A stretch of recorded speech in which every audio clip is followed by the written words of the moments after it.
keluar dari zona normalnya ya.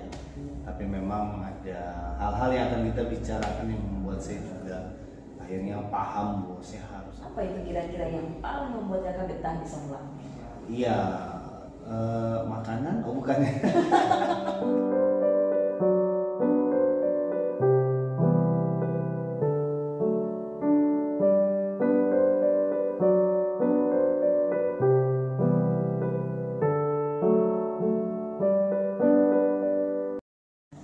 Hai teman Ibaratan yang baru, selamat berjumpa lagi bersama saya Novikot Nuran, bersama teman saya, kakak saya Firman Koseratu. Oke, saat ini kami berada di kantor KPPN Somlaki di pojok sini, sepertinya tempat yang paling keren untuk kita membicarakan berbagai hal tentang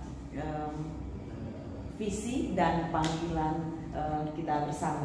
Oke Kak Firman, apa kabar? Luar biasa. Puji Tuhan. Senang ketemu dengan Sama saya juga senang sekali ketemu dengan Kak Firman. Kak, ini kan kakak sudah cukup lama di Somlaki. ya. Kak Firman ini bukan orang asli di Tanimbar, Ya. dari Serang ya kayak? Iya, dari Kamarian. Kamarian. Kak Firman ini sudah bertugas di Somlaki, di kantor KPPN Somlaki kurang lebih 12 tahun. Ya. Kayak. Seharusnya sudah pindah ya Kak? Seharusnya sudah pindah karena bekerja di instansi vertikal itu punya jenjang mutasi. Ya, sebelum saya di sini saya di NTT 5 tahun di Pulau Sumba dan pindah ke Somlaki 2011. Seharusnya SK saya 2016 sudah harus keluar dari Somlaki normalnya ya. Tapi memang ada hal-hal yang akan kita bicarakan yang membuat saya juga akhirnya paham bahwa saya harus ada di sini. Apa itu kira-kira yang paling membuat kakak betah di Somlaki? Iya, makanan. Oh, bukan. Iya. Jadi gini ya. Selain saya juga punya pekerjaan tentunya, dan terlebih dari semua rutinitas saya di kantor, di rumah, bahkan dalam keluarga, saya juga punya satu kata yang saya lakukan, yaitu panggilan atau visi. Ya, saya ini orangnya tergerak dengan people atau generasi. Bagi saya generasi itu adalah seperti bensin, seperti membangkitkan saya untuk apa yang bisa saya lakukan untuk generasi. Generasi ini kan dari anak kecil, anak SMP, SMA, bahkan mungkin anak-anak muda yang hari ini ada di kota Somlaki. Saya rasa itu yang membuat saya tetap ada di sini. Panggilan atau visi itu sejak kapan kakak mulai menemukannya? Apakah setelah di Somlaki atau sebelumnya? Waktu di NTT saya juga lakukan hal yang sama, tetapi itu dalam lingkup pelayanan gereja. Ya, jadi saya bahkan NTT kan kita kenal bersama, di sana tuh ada kampung-kampung yang masih menganut animisme dinamisme. Itu menantang kami untuk melakukan setiap proses penginjilan buat mereka. Tapi ketika sampai di Somlaki, hal itu menjadi sedikit berbeda, karena saya tidak bergerak hanya untuk lingkup gereja saya, tapi Tuhan membawa dan menaruh visi panggilan itu untuk generasi, untuk kota, gitu. Dan bukan cuma kota tapi Tanimbar. Ya, jadi itu menjadi satu hal yang buat saya tetap suka ada di Tanimbar.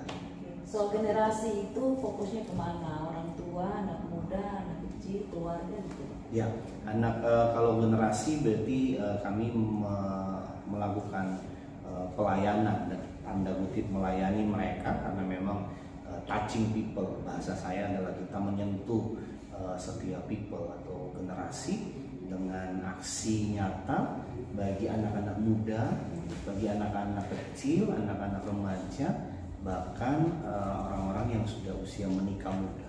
Saya rasa itu menjadi generasi kami, generasi kita bersama. Touchingnya seperti apa saja? Ya, aksi-aksi nyata seperti kami memperjuangkan, apalagi di Tanimbar ini kan banyak angka kekerasan seksual. Iya. Saya menjadi inisiator dari generasi membangun, karena kenapa GEMA itu bukan gerakan, karena kami tidak menghasilkan movement atau gerakan, tapi kami menghasilkan people, orang-orang yang di-upgrade, yang dibentuk untuk mengerti bahwa mereka tuh punya cuan. Mereka tuh punya masa depan, berhak bermimpi, berhak punya kapasitas yang lebih dari hari ini. Dan yang kami lakukan seperti untuk kekerasan seksual tadi yang saya sudah sampaikan, kami bersama-sama memperjuangkan bagaimana anak-anak ini bisa ditolong dengan proses mediasi, dengan proses ketika daerah sini misalnya dengan alasan anggaran tidak cukup atau pengetahuan tidak cukup atau tenaga-tenaganya tidak mumpuni, kami coba mencari jalan dengan pihak-pihak yang bisa membangun jejaring dengan kami. Dan itu sudah terakhir, kami sudah berkolaborasi dengan Dinas P3AP2KB melalui Dr. Lucy. Itu sudah mendapat dana bantuan dari Provinsi Maluku untuk pembangunan safe house atau rumah aman dari apa yang kami lakukan. Ya, memang hal ini kami tidak publikasi karena bagi saya bagian kami adalah terus melakukan saja apa yang bisa kami lakukan. Oh, tahun berapa itu Pak untuk dapatkan dana? Terkonfirmasi di tahun ini ya. Gema Tanimbar, generasi membangun Tanimbar ini sudah berapa lama di Tanimbar? Sejak 2019. Oh, 2019. Kami dengan beban yang ada di dalam hati saya, itu asal mulanya ketika ada kejadian di salah satu sekolah di Somlaki, ketika ada satu anak perempuan ketika duduk dengan teman-temannya laki-laki dan dia diperkosa oleh teman-temannya. Bagi saya itu beban, bagi saya itu tidak bisa dibiarkan. Ini hal-hal yang kita tidak bisa anggap sepele. Keterbebanan itulah yang membuat saya terpanggil share visi dengan ada beberapa anak muda dari berbagai gereja. Kami coba kumpul. Waktu itu kami berkumpul di Gereja Damai GPM Ebenezer, dan kami coba share di situ, dan mereka semua ter-encourage, terdorong untuk mari bersatu. Karena memang untuk menjawab kebutuhan generasi kita nggak bisa bergerak dengan blok, tembok, batasan.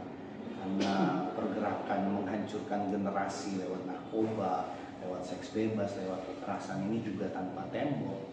Dia tidak mengenal organisasi, dia menghancurkan semua lapisan generasi. Dan saya rasa kami harus menyatukan hati untuk melawan itu. Nah, mulai dari situlah kami terbentuk. Sampai sekarang sudah berapa anggota ya? Sampai sekarang yang terkonfirmasi ke saya selaku inisiator itu sekitar 70-an anggota. 70-an. Ya, dari berbagai latar belakang pekerjaan. Ada tim dokter, ada tim guru, ada teman-teman yang dari instansi vertikal maupun dari instansi pemerintah daerah, itu juga ada. Dan juga ada anak-anak yang mungkin belum bekerja, tapi mereka punya hati. Itu tergabung. Gema sudah terdaftar di Gema masih merupakan komunitas karena bagi kami bukan organisasi. Kami tidak bergerak dengan apa yang dilakukan oleh organisasi pada umumnya, karena yang kami lakukan hanyalah mengawal, membantu, dan untuk melegalkan itu sedang itu mungkin kedepannya akan menjadi bagian itu, karena memang baru 3 tahun kami belum berpikir untuk harus menjadi sebuah organisasi. Ya, tapi gerakan kami terbatas untuk menjawab, membantu, memediasi, menghubungkan lebih tepatnya dengan pihak-pihak yang bisa membantu Tanimbar. Gema pernah buat juga aksi-aksi bakti sosial, karena Gema juga bergerak dengan kesehatan, operasi bibir sumbing. Kami pernah dari sisi kesehatan, pendidikan, kekerasan anak. Dan juga sekarang sudah bertambah dengan Gema melatih orang untuk bisa menguasai bahasa Inggris.